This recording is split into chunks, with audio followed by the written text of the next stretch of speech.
In 1 week, we got 2 teaser trailers, one for Avatar: The Last Airbender on Netflix, and one for YuYu Hakusho on Netflix. One looks promising, the other, not so much. Which one is which? The answer may surprise you.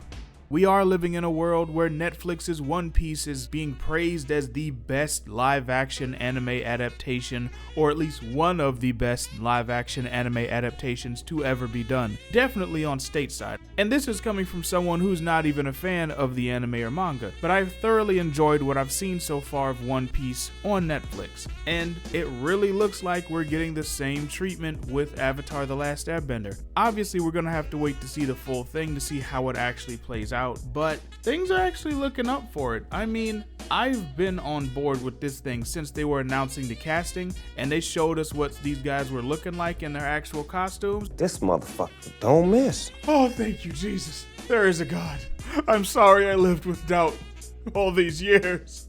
I believe! But in all seriousness, it actually just looks sick. I'm sure if I watch it back and forth enough times, I could find some things to nitpick, but I'd rather just have this moment of joy, being a fan of something and seeing it faithfully adapted, not dragged through the dirt, not mutilated and hacked to pieces, not stripped down to its bare components, all to appease the lowest common denominator, or even worse, a modern audience. Just something adapted with love. You can see from the trailer that there are going to be some elements that are different. It looks like Azula is going to be more prominently featured, even though this is pretty much just book 1 and she was barely shown in book 1. Like, she didn't really become a thing until book 2, but that's okay.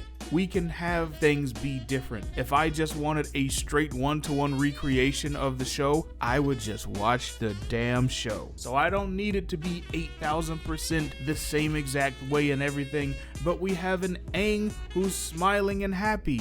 We have Katara and Sokka who actually can emote in a way that you can look at and say, that's them, that's the characters. Not only do they look like the characters, they express themselves like the characters. And it's weird because Avatar: The Last Airbender is an American cartoon that was inspired by anime, had a shitty adaptation already, and now might just be done really, really well by Netflix. Then we also had the teaser trailer for YuYu Hakusho drop. YuYu Hakusho is obviously an anime and manga series, and this show is also done by Japan. Guys, if you didn't know, I really love YuYu Hakusho. It's genuinely my favorite shonen anime and one of my favorite anime of all time. So I don't say this lightly, but I'm really not feeling too good about this. Let's acknowledge what looks good about it. Yusuke, he looks good. He looks in character. He has the right build. His face is very Yusuke-ish, his hair, all that. We see all types of characters in here, from Botan to Koenma to Keiko.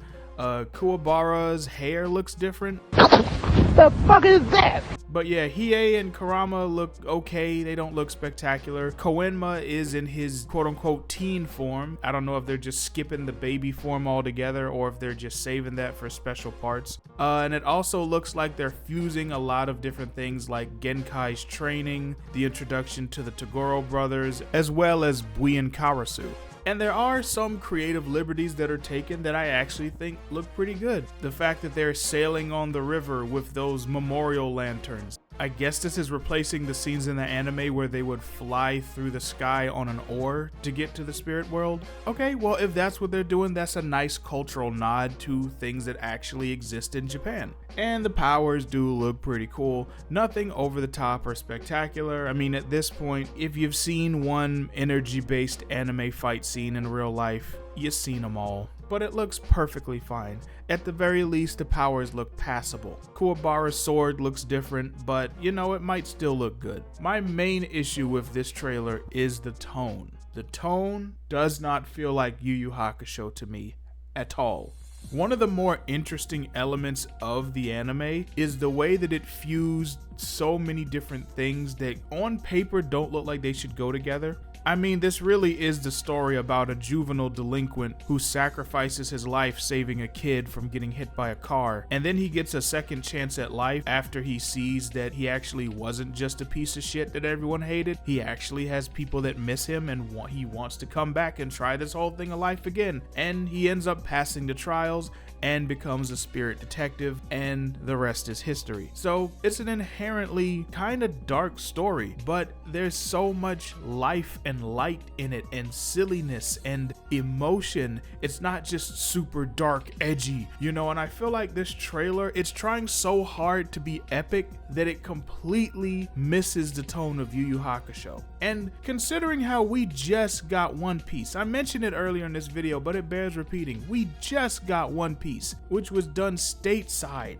And correct me if I'm wrong, One Piece fans, but I feel like both the trailer and the show itself are very in line with the tone of the show. You can tell that there's a lot of over-the-top action, campiness, genuine heartfelt moments. There's a lot of that shonen anime can-do attitude, and I feel like a good amount of that can also be here, but where is that?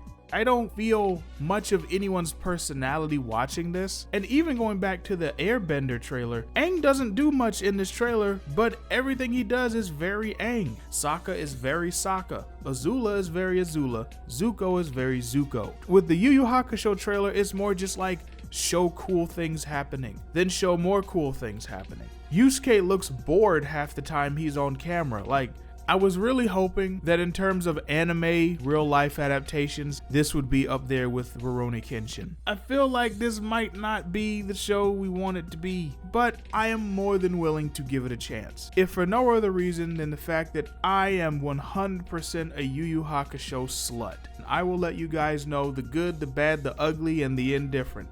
And I will do the same thing for The Last Airbender. I do love both franchises. So I'm gonna dive in, keep an open mind as much as I can, and let y'all know how it goes. But regardless of how good or bad these individual shows are, I think they're both still proof that we are living in the best time in the world to be into any of this stuff. We have Western live action adaptations of anime thriving. We have American cartoons inspired by manga and anime thriving, and then going on to get their own live action adaptations. It's just a East meets West smorgasbord, which means this is the perfect time for me to tell you about my shonen style martial arts comic book, Bond of the Blade, which is its own version of East meets West. If you've been following me for a while, then you know that I've been writing this book tirelessly and promoting it non-stop for nearly 3 years. And next January, we're gonna go much farther with the Bond of the Blade Kickstarter campaign for issue 1. 40 pages of non-stop anime shonen style martial arts action, where you will meet the heretics, the martial arts trio who have taken up the banner of defending their city against the demonic mega gang with the help of their guardian angel.